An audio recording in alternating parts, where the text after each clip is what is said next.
పునరుద్ధానుడు, మహాగణుడు, సజీవుడైన యేసుక్రీస్తు నామమున అందరికీ వందనాలండి. దేవునికి స్తోత్రాలు. మరణమును జయించిన గొప్ప దేవుడు, శాశ్వత కాలము నుండి శాశ్వత కాలము వరకు నిలిచి ఉండే అత్యున్నతుడు, ఈ పునరుద్ధాన దినములో మనల్ని ప్రేమించి మనకు అనుగ్రహించిన దేవుని యొక్క వాగ్దానము, కృపావార్త.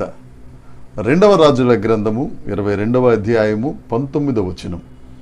ఇశ్రాయేలీల దేవుడైన యెహోవా సెలవిచ్చినదేమనగా, ఈ స్థలము పాడగుననియు దాని కాపురస్తులు దూషణ పాలగుదురనియు నేను చెప్పిన మాటలు నీవు ఆలకించి మెత్తని మనసు కలిగి యెహోవా సన్నిధిని దీనత్వము ధరించి నీ బట్టలు చింపుకొని నా సన్నిధిని కన్నీళ్లు రాచితివి గనుక నీవు చేయు మనవిని నేను అంగీకరించుచున్నాను.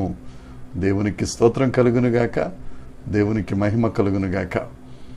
ప్రభునందు ప్రియమైన దేవుని జనాంగమా, దేవుడు ఈ పునరుద్ధాన దినమున మనకు అనుగ్రహించిన గొప్ప వాగ్దానము, గొప్ప అభయహస్తం.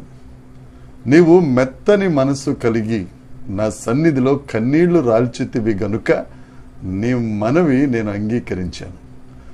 ఈ పునరుద్ధాన దినములో మనం దేవుని సన్నిధికి వెళ్ళాలి. దేవుని సన్నిధిలో మనందరం మన హృదయాలను కృమ్మరించాలి. ఆయన మాటలు మనం ఆలకించాలి. మెత్తని మనసు కలిగిన వారమే మనం ఉండాలి. ఆయన సన్నిధిలో మన ప్రవర్తనను జాగ్రత్తగా చూసుకోవాలి. ఈ మాట యోషియా అనే యూదా రాజు గురించి వ్రాయబడిన మాట. యూదా రాజు అయిన యోషియా మెత్తని మనసు కలిగిన వాడుగా దేవుని సన్నిధిలో కన్నీళ్లు రాల్చగా యోషియా ప్రార్థన దేవుడు అంగీకరించారు. ఆ దినాలలో ప్రవక్తిని అయిన హుల్దా దగ్గరకు కొంతమంది పెద్దలు వెళ్ళినప్పుడు ఆ మాటల సందర్భంలో ఆ ప్రవక్తిని చెప్పిన మాట ఈ మాట ఏంటంటే, యెహోవా సెలవిచ్చినదేమనగా, ఈ స్థలం, ఈ రాజ్యం పాడైపోతుందని, దాని కాపురస్తులు దూషణ పాలవుతారని చెప్పిన మాటలు యోషియా ఆలకించి మెత్తని మనసు కలిగి దేవుని సన్నిధిలో కన్నీళ్లు కార్చారు. మనం చాలాసార్లు కన్నీళ్లు కారుస్తూ ఉంటాం. మనుషుల దగ్గర కారుస్తాం, అధికారుల దగ్గర, ఒంటరిగా ఉన్నప్పుడు కన్నీళ్లు కారుస్తూ ఉంటాం. నువ్వు ఎంతమందిలో కన్నీళ్లు కార్చినా నీ కన్నీటిని చూచేవాడు యేసుక్రీస్తు ప్రభువు. నీ కన్నీటిని ఆయన కవిలలో నింపుకునే దేవుడు ఆయన. కాకపోతే వ్యత్యాసం ఎక్కడొస్తుంది అని అంటే, నీకు మెత్తని మనసుందా, లేకపోతే నువ్వు బాధ కొద్దీ, అసూయ కొద్దీ, లేకపోతే ఇంకొక రకంగా కన్నీళ్లు కారుస్తున్నావా అనేది దేవుడు చూస్తాడు. ఇక్కడ యోషియా రాజు ఎప్పుడైతే దూషణ పాలవుతారు అని దేవుడు ఆ ప్రదేశం గురించి చెప్పాడో, మెత్తని మనసు కలిగి దేవుని సన్నిధికి వెళ్ళి కన్నీళ్లు కార్చి ప్రార్థన చేయగా దేవుడు ఆ ప్రార్థనను ఆలకించాడు. ఈ దినాన మనందరం దేవుని సన్నిధికి వెళ్తున్నాం. ప్రతి ఒక్కరూ ఏదో ఒక కష్టం, ఏదో ఒక బాధ, ఏదో ఒక వ్యధ, ఏదో ఒక ప్రదేశంలో నలుగుతూ ఉంటాం. కొంతమంది చెప్పుకోలేని పరిస్థితి.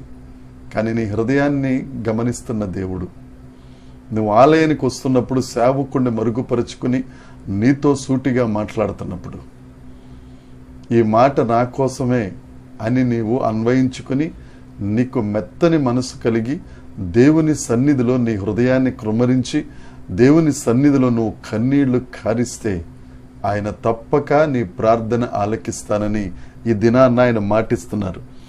నీవు ఆలకించి మెత్తని మనసు కలిగి యెహోవా సన్నిధిని దీనత్వమును ధరించి, సేవకుడు మాట్లాడుతున్నప్పుడు దేవుని వాక్కుని నీ కొరకు ఆయన వెలువడి చేస్తున్నప్పుడు, ఇది పక్కవారికి లేకపోతే ఎదుటివారికి అని అనుకోనకుండా నా కోసమే అని దీన మనసు ధరించి నీ బట్టలు చింపుకొని దేవుని సన్నిధిని కన్నీళ్లు కారిస్తే ఆయన నీ మనవి ఆలకిస్తారు.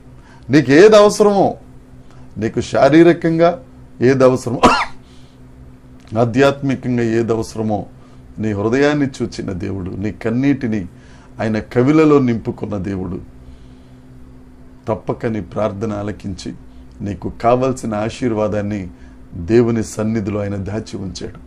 సన్నిధి అనంటే మంచి నిధి, నువ్వు ఆయన సన్నిధికి వెళ్తున్నావు, మంచి మనసుతో దీనత్వం కలిగి మెత్తని మనసు కలిగి నీ హృదయాన్ని కృమ్మరించు.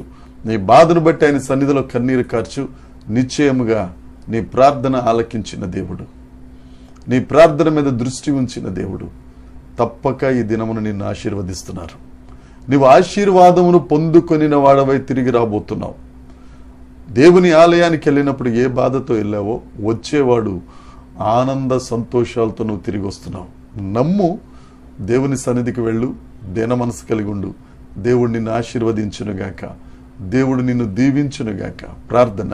పరలోకమందున్న మా తండ్రి, పరిశుద్ధుడా, పునరుద్ధానుడా, నీకు వందనాలయ్యా.